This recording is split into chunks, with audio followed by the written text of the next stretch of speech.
please welcome Adobe's Vice President of Business and New Venture Incubation, Hannah Elsakr.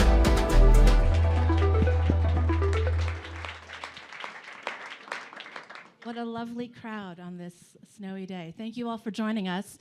I just wanted to start, before I introduce the panel, with just recognizing, all of our friends who are still suffering from the fires in LA, and obviously our hearts go out to them. I wanted to also give a shout out that the Adobe Foundation has given $1 million to a couple community funds.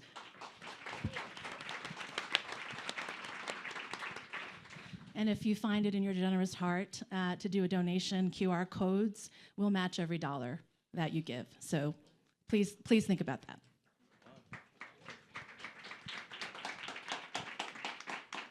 Okay, so this should be a really lively conversation, considering the pre-conversation we all four had. You may have to yank us off the stage. But let me do some introductions of our distinguished panel. Nik, over here, Kleverov, is an Emmy-recognized storyteller, entrepreneur, and creative leader of Native Foreign. He's won numerous advertising, creative industry awards, and has really been a trailblazer in embracing and exploring the use of AI in filmmaking. So this is Nik. Thanks for that. Hi, everybody. Next to Nik, unfortunately, Lesley Silverman from UTA. I'm so sorry. She's great. She's ill. Terrific. She's ill. She's terrific, but she's unwell. But we are very, very fortunate to have Erik Iverson with us, who is the Chief Technology Officer of UTA. He's been in the industry quite some time, comes from Amazon Studios, AWS, leadership roles at CAA and Sony Pictures. So welcome, Erik. Thank you. And then we have Drake Springer, who is the head of creative production at Delta Airlines and has been the visionary behind Delta bringing the creative studio in-house. He's also tasked to start doing some original content for the 200 million eyeballs he's got captive on planes flying all over the globe. So welcome to Drake. Thank you. And then last, certainly not least, Neal Zuckerman, Senior Partner and Managing Director in the Media and Entertainment practice of the Boston Consulting Group. Neal is the chair of the Global Institute for the Future of Television. So welcome to Neal. You do not ask me the future of television. What is the future of television? Do not ask. Okay, so we're here to talk about a topic near and dear to many of our hearts, which is the intersection of technology, particularly generative AI, and the industry of filmmaking. So let me start with maybe a framing question for each of you. Nik, let me start with you, which is, you're an artist of multiple mediums. You're a director. You have been the talent. You've directed talent. Stop. We all love Nik. He's yes, amazing. Exactly. Nik is amazing. But you've not shied away from exploring generative AI in your art. So why don't you give us some thoughts on how you thought about approaching that and how you've approached it and brought it into your process? I've always been really interested in how technology can help stories, and it was a natural extension. I mean, when we first started playing around with DALL-E, and then we were able to actually get Open as a client and do some work with them, OpenAI, and then I got invited into the Sora Alpha Artist program. It was like, I've always been the kid filming things with a camera, and I always think in motions and sequences and things like that. And honestly, for the first time, these tools, I was like, oh my God, I'm no longer limited by budget.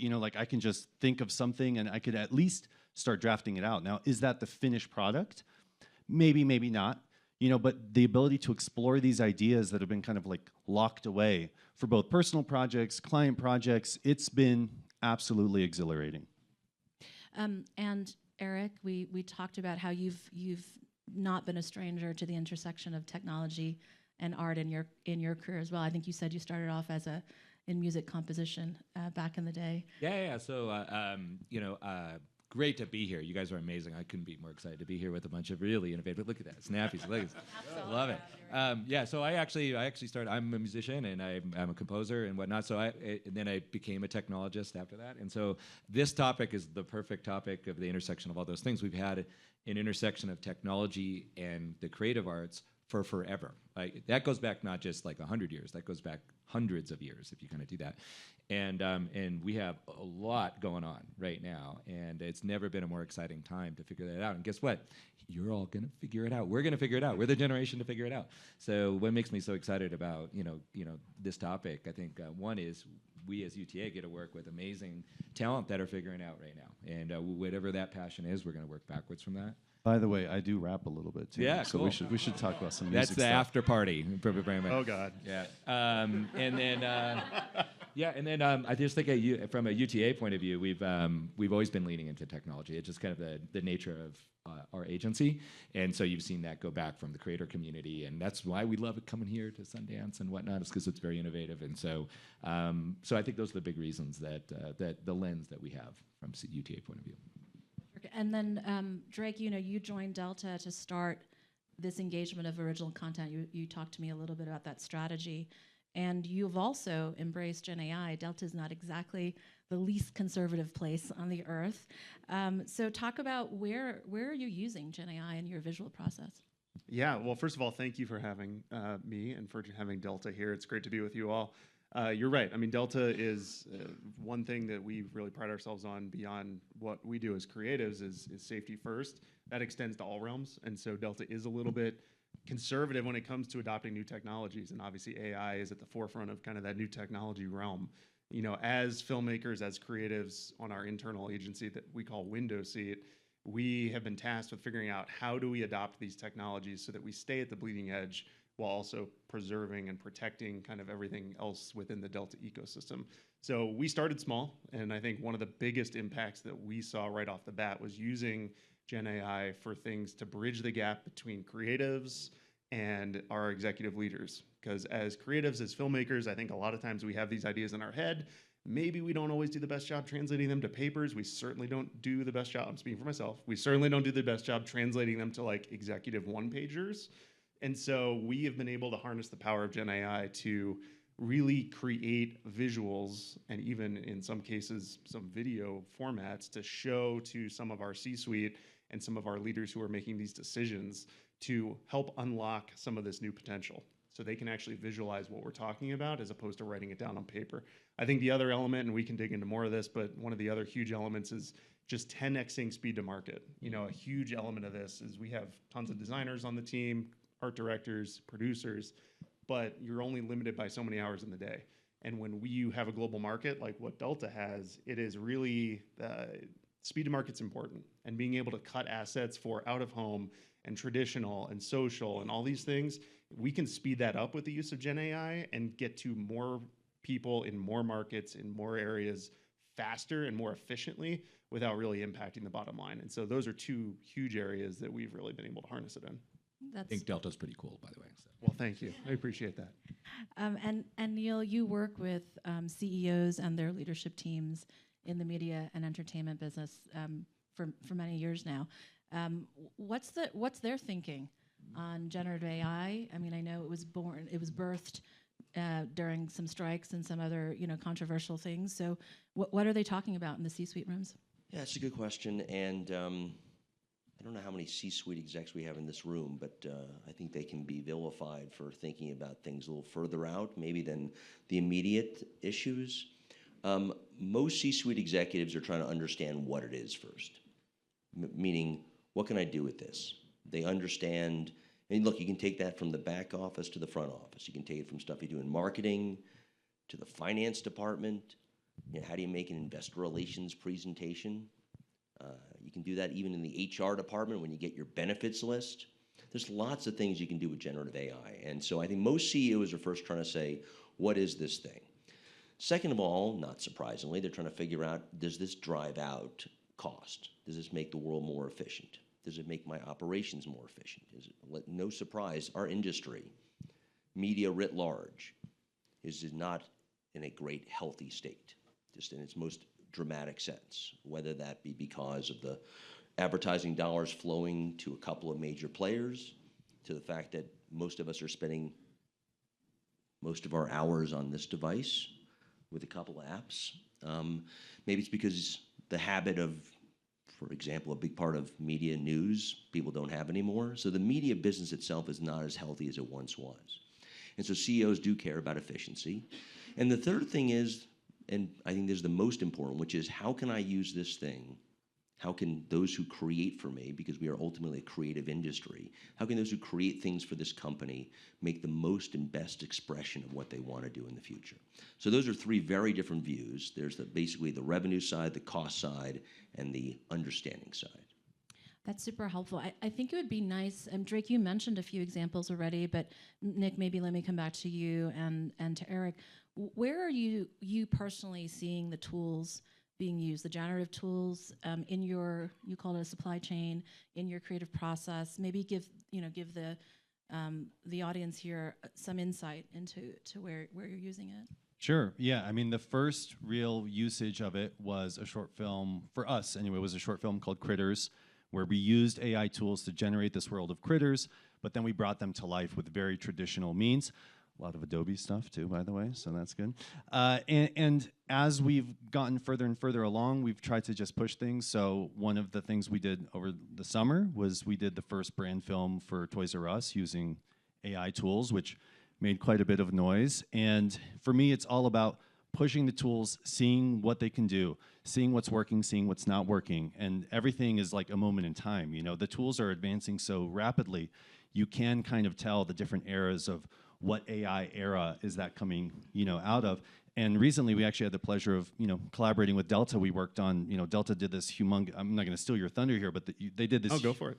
They did this You're on a roll. huge centennial takeover at the Sphere, where, they took over the Sphere for an entire day. There was all this art on the outside, on the inside. I mean, there was a keynote, it was a whole thing, it was great. So part of what we were trying to do is use some AI tools to visualize what the future of flight might be through the eyes of a child too. So it's like, there's so many possibilities. I think the human creativity is what makes it interesting and what's always at the core of everything. I hear about jobs and things like that, but for us, like, our team is the same. Our team is the same: creative directors, art directors, designers, animators, editors, all these people coming together to make things.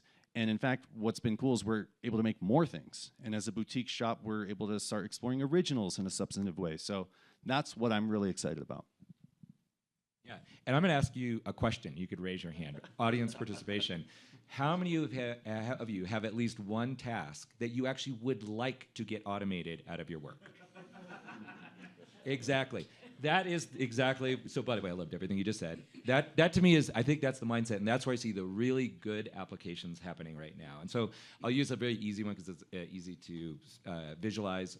Probably one of the projects that we did in my previous gig over at Amazon Studios that I loved was kind of automatic script breakdown. And that really accelerated the process for everybody. And what was happening was that you have all the departments that have to figure out, like visual effects department, you have your locations department, you have your costume, all of these things are trying to be, okay, the next generation of script comes out, and then the script changes, and everyone goes and breaks it down again, and then they do it again, and they do it again. And in certain cases, they were getting it in foreign language, so the first step was to go translate it, then go break it down again.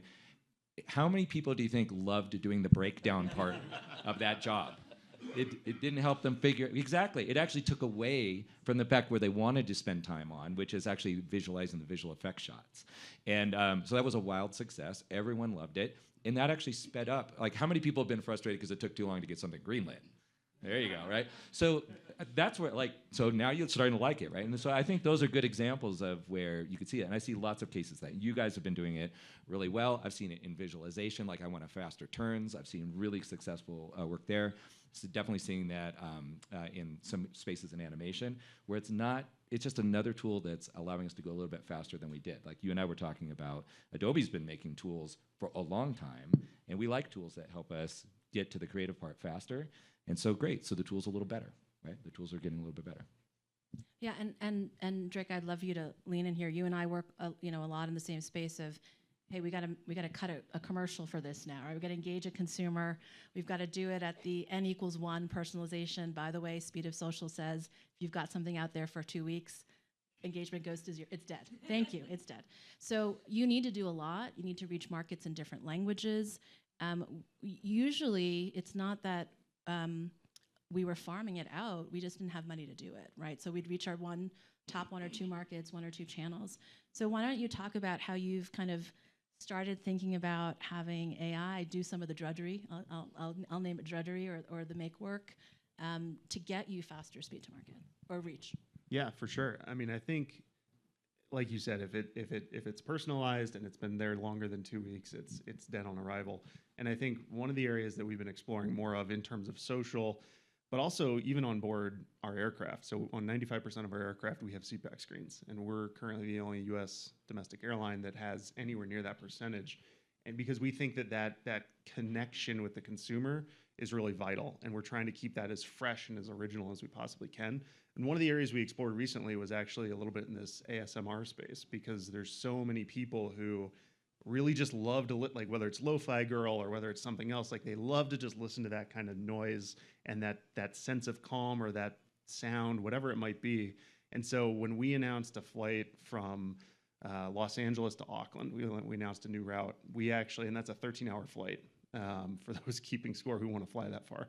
It's a cool place to visit, though. It's If a cool you've place never, to but you visit. gotta go. You gotta go. Go in Delta One. I didn't say that.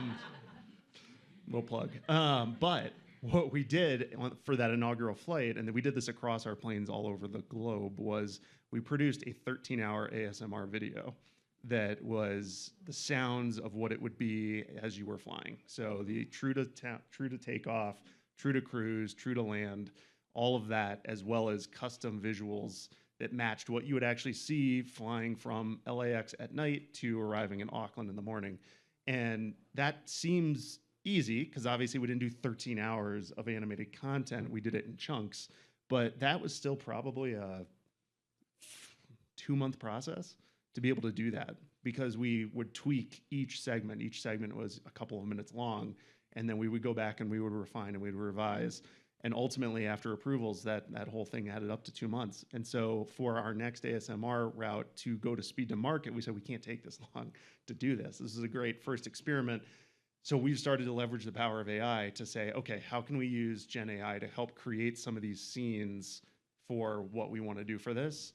And what it did in the prototype that's coming soon, not to spoil anything, was actually reduce that from 2 months to 2 weeks. Wow. And that includes approval processing time all the way up and down the chain within the Delta ecosystem. So that for us was like a light bulb moment where we said, whoa, that's a dramatic increase in speed to market. So now in the time it would have taken us to do one, we can now do, More. hashtag math, I don't know, 4, 5, whatever that equals. So that for us is just one tangible example of creating that really quick speed to market and getting people fresh content and things that they actually want to see. Can I double down on that? The thing I'm most excited about as a technologist working with creatives is, if I said one thing I would want everyone to think about, the ability to have more iterations and fast turns is the biggest benefit to the creator. And you could take it in 2 different ways. Either you have a fast time to market problem, which is sometimes the case, or sometimes you want to do more. And if you go back in time, when we went from film to digital, did we shoot more or less?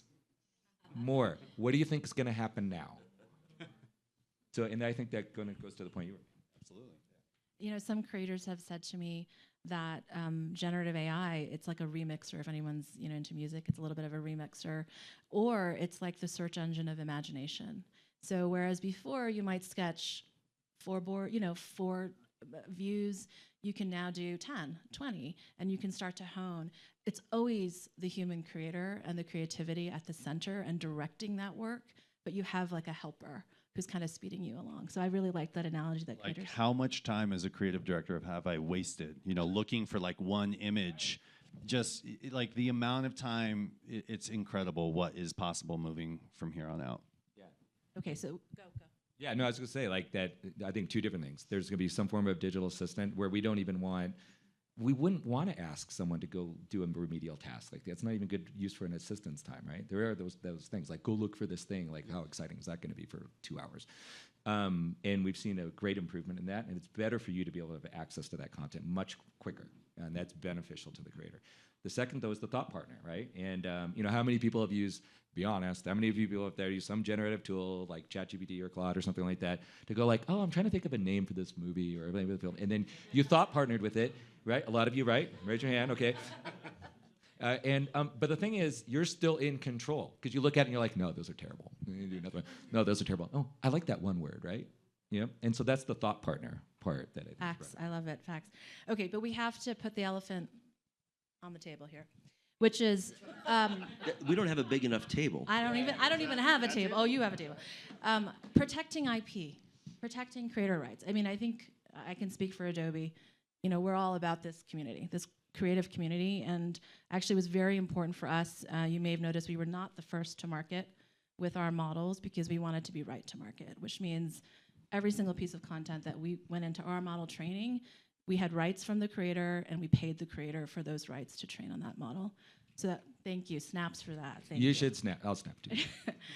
So that was kind of our take, you know, on the world. But we also know there's a lot out there, and I'd like to go down the line and just talk about IP, creators' rights. Like, what does the industry need to do? What do companies need to do? What do creators need to think about? So, Nik, let's just go down the line from Nik. Sure. I mean, I think if we can truly figure this out, you know, if I'm Shepard Fairey and someone makes a image and say, in the style of Shepard Fairey, and I go like, ka-ching, a nickel's in my bank account, I would be pumped about that. So I think if we can reward artists and be able to keep track of things and actually, you know, figure out the system, then I think it all works. I do agree that we are in a kind of hurried state where a lot of things are happening and it's hard to keep track of things. So it is where, you know, the innovation and the progress does have to kind of catch up with everything that makes everything just and right. And I'm definitely a big proponent of that. So I think it's partly on the tech companies. It's also partly on, you know, the creators. Like, you know, you should know what Mickey Mouse is and not try to rip off Mickey Mouse and say, I invented this thing, look, you know. Although I did just find out recently, because I'm planning a trip to Copenhagen. I'll keep this very brief. This dude, Walt Disney, went to Copenhagen. He went to this place called Tivoli Gardens. And there's a thing that looks like the Small Wonder Castle. And then you look over here, and there's like a big whale with a thing that goes through. And then you look over here, and there's an island with a ferry boat thing. And then there's literally a rock with a statue called Little Mermaid. I'm like, this dude went on vacation and then just created an entire empire. Yes, he did. So great artists do steal, I will say that. But, you know, beyond that, I think we should all try to do the right thing. Beyond that? Okay, well, let me sum that up as you can be inspired, but don't rip it, okay? Yeah, don't do that. All Don't things do that. Nik can say. Yeah. Eric, what do you I think? love it.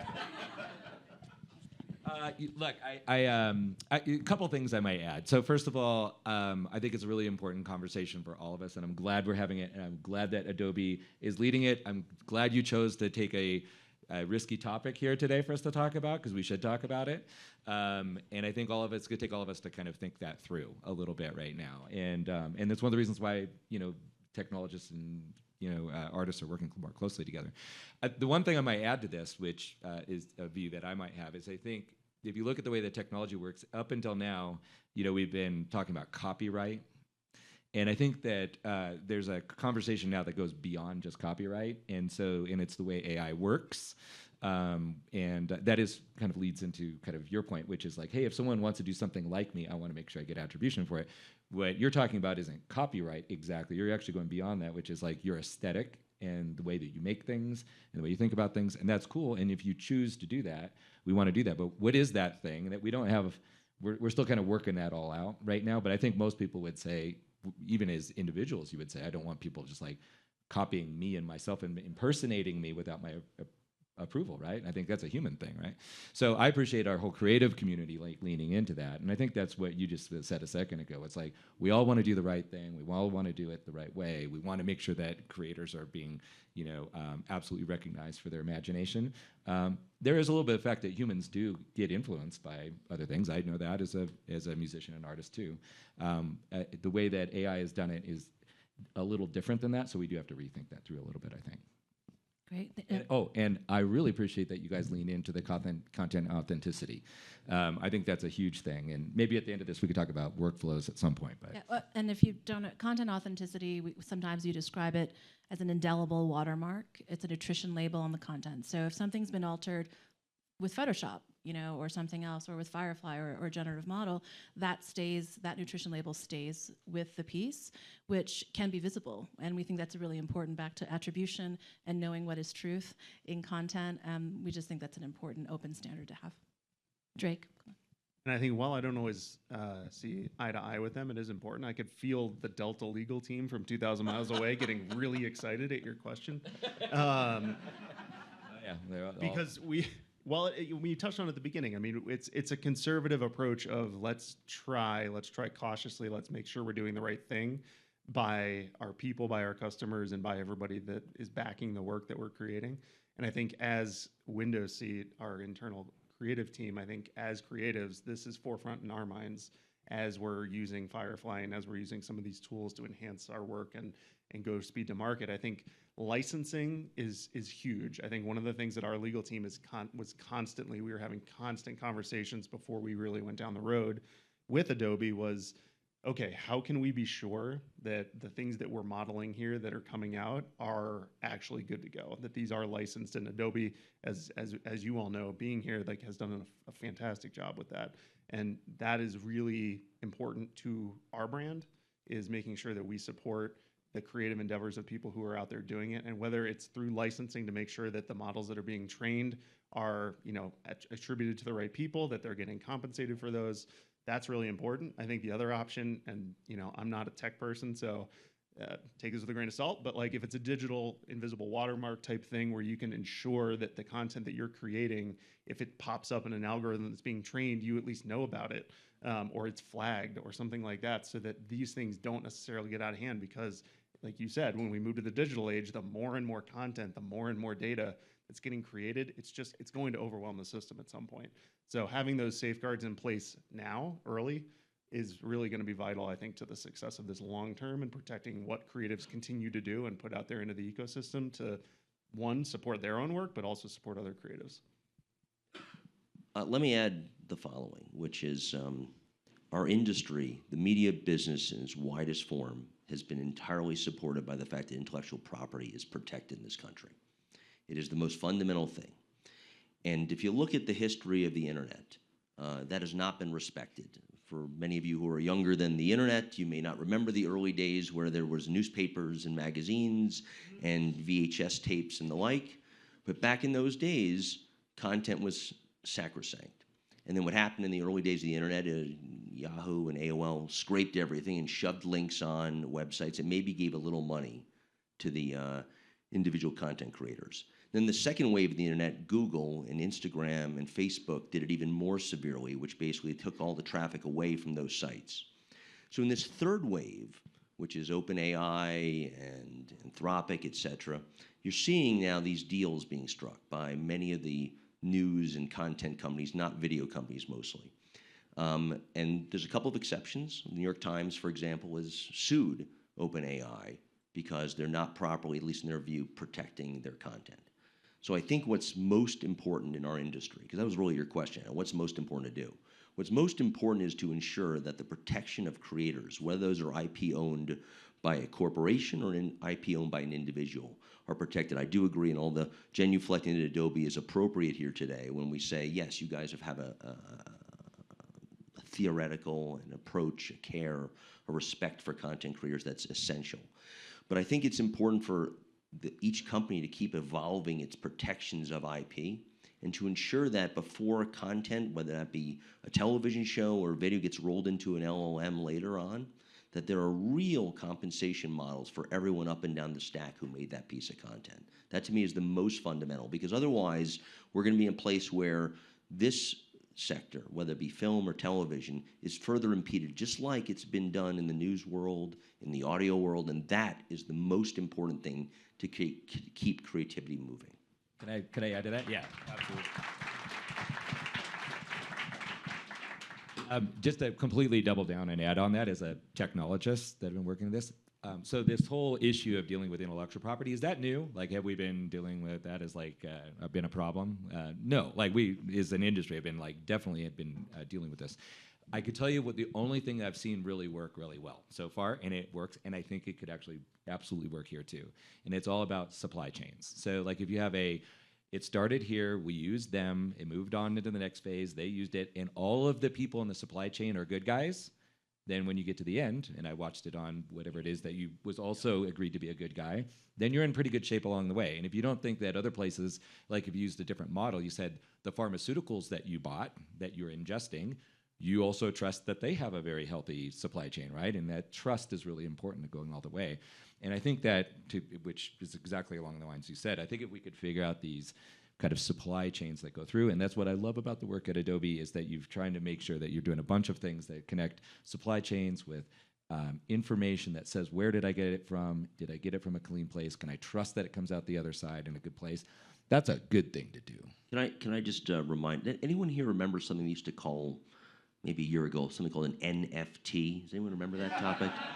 Okay. You remember that? You probably bought a few? I sold it. I sold a couple. I tried to. No one ever bought any. It was one of my dog, actually. I took one.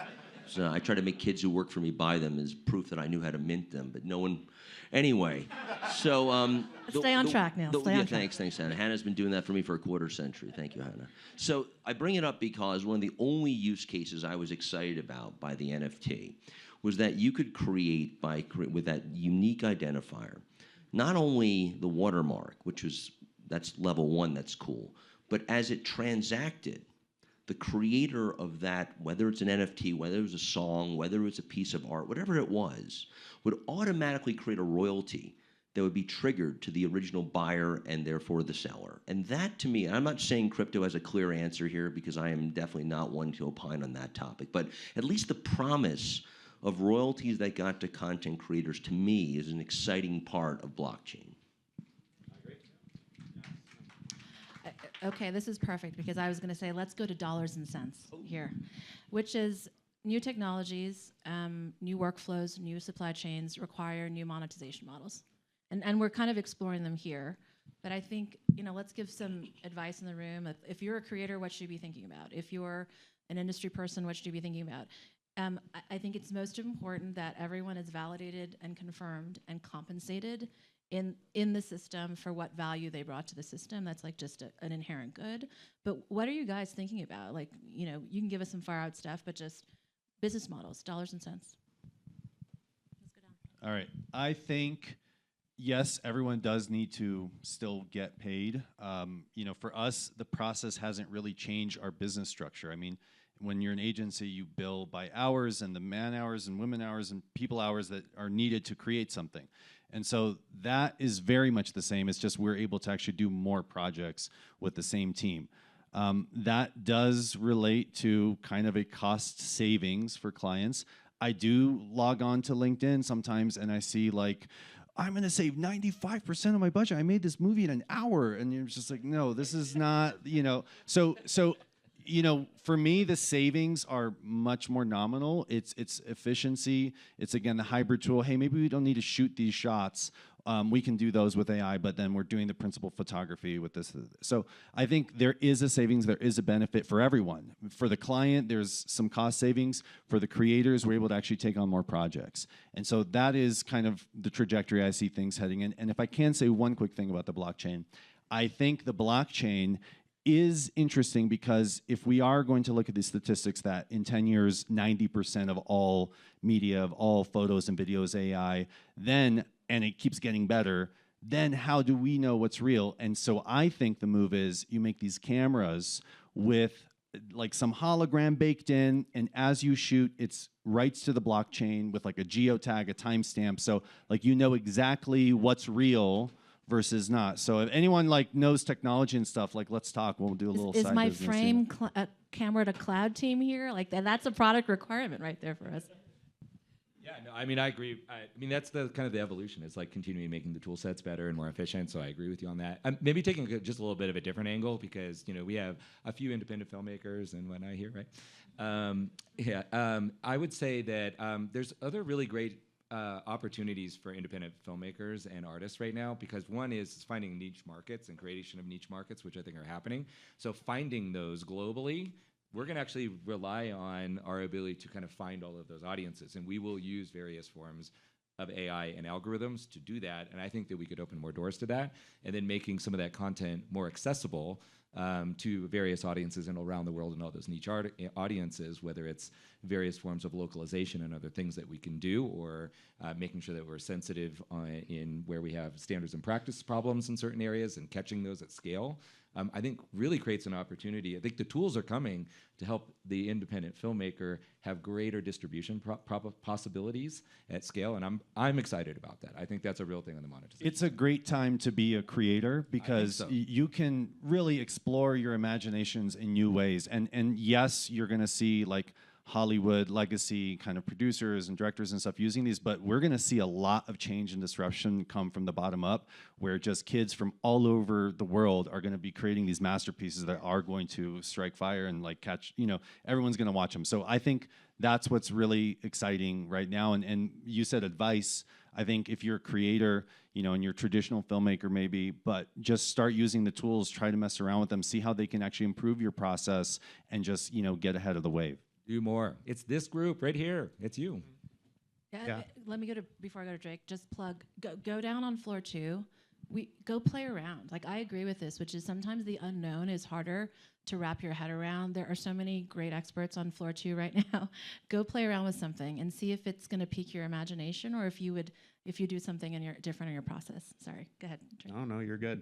I mean, I think for us as a brand, we're always looking to ideas from our consumers, from people who evangelize the brand outside of the people who work for it, because that's a good litmus test for us.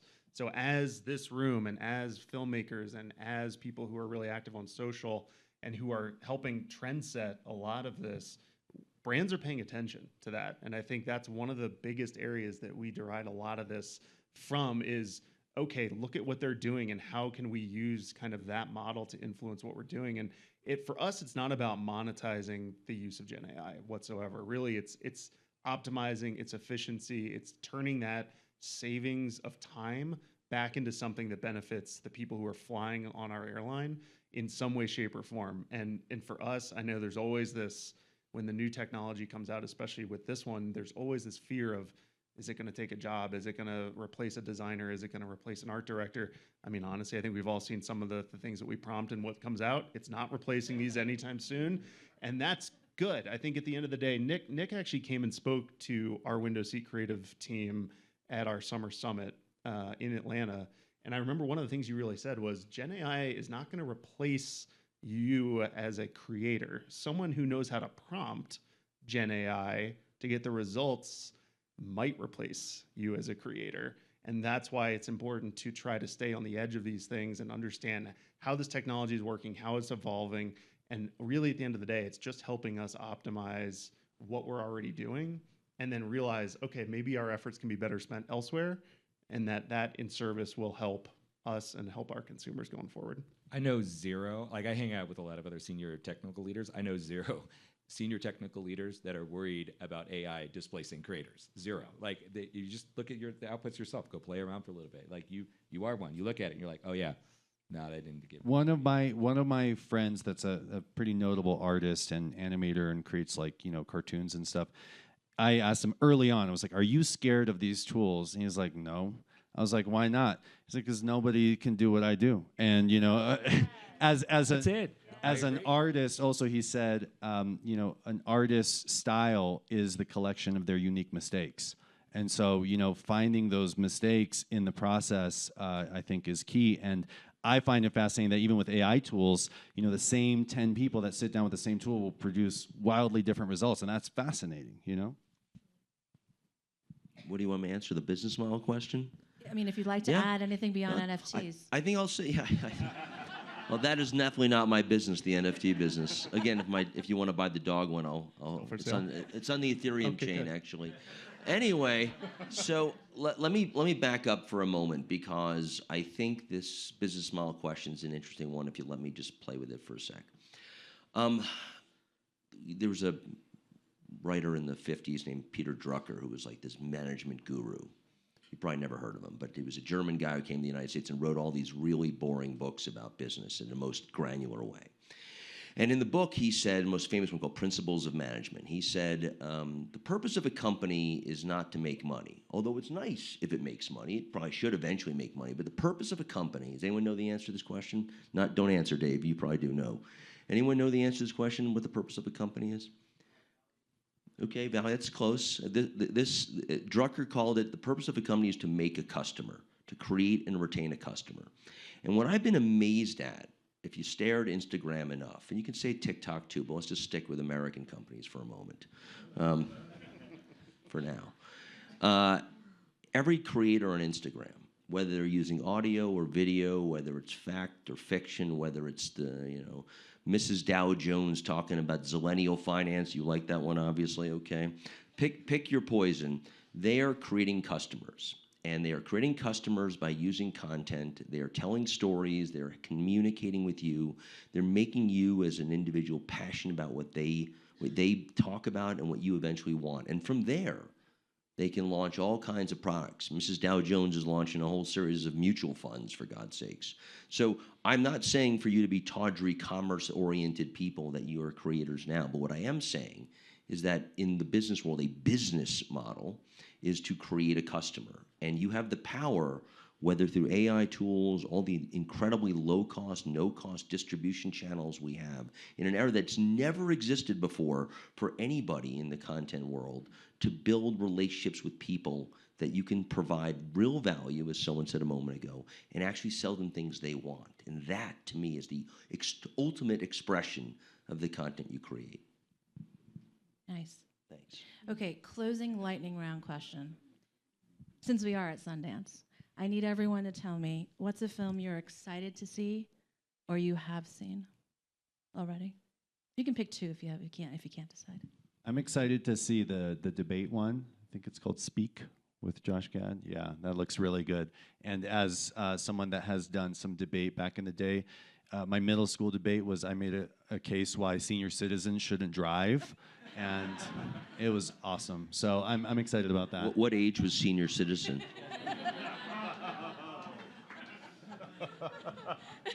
Eric. Tread carefully.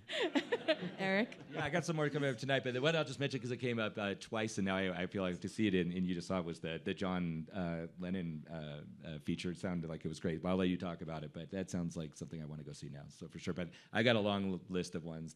There's a bunch of other ones I got. I think there's one called Sally, about Sally Ride, the first female in space. I'm a space nerd, so that is super appealing. And then there was another one in the World Cinema Doc category with, I think it was called Mr. Nobody Against Putin, about this school teacher who started secretly recording what was happening in his school after Russia invaded Ukraine, and was super courageous to do that. And it sounds really, really fascinating. So. I'll give the pitch on the Yoko Ono movie. I really think it's a Yoko Ono movie, less John Lennon. What makes for an extraordinary documentary? One that takes something you already know and turns your mind around about that, so it changes your view, not just with facts, but with storytelling. And so anyone under, 50 has probably a very clear, over 50 has a clear view of Yoko Ono. I think this movie will change your mind completely about who she is, what she did, and what made her up. And by the way, her voice, I don't think I ever listened to her voice before. What a singer, what an extraordinary singer. The movie I want to see is The Librarians. Friends of mine are the producers, not Sarah Jessica Parker, the other people who are the producers. And it's an incredible, for those of us in the media world, the notion that there's book burning in this country still is revolting. And bringing eyes on revolting things is also a power of media. So I'm going to see it this week. I'm excited to see, I like documentaries, so I'm going to go pick up and watch the docu shorts series. I'm excited about that. Did I promise you an exciting panel? I think I did.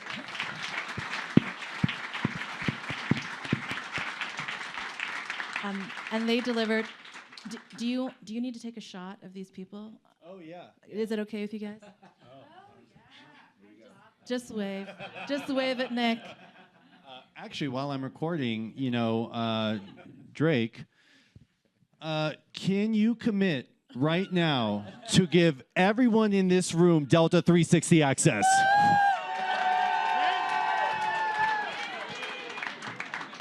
And now Delta Legal is mad at you. So, All right, so this is where we have to shut it down because it's getting bad. Anyway, please thank my wonderful guests. Have a great afternoon. Remember to give to the wildfire victims.